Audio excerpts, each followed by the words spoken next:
Good morning. আমার এখানে এখন সকাল 9:30টার মতো বাজে আর আমি এখন জবে যাচ্ছি। সো আজকে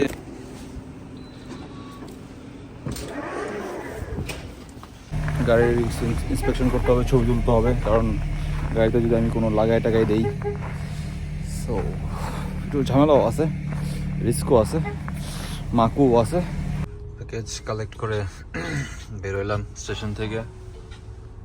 টোটাল অ্যারাউন্ড 95 or 96 স্টপ আছে। তো সকাল 8টার দিকে উঠছি অ্যান্ড নাও রাত 8টা। মাত্র এখানে এসে বসলাম। টোটাল 12 আওয়ার্স 12 ঘন্টার একটা journey. Life is too hard bro, too hard.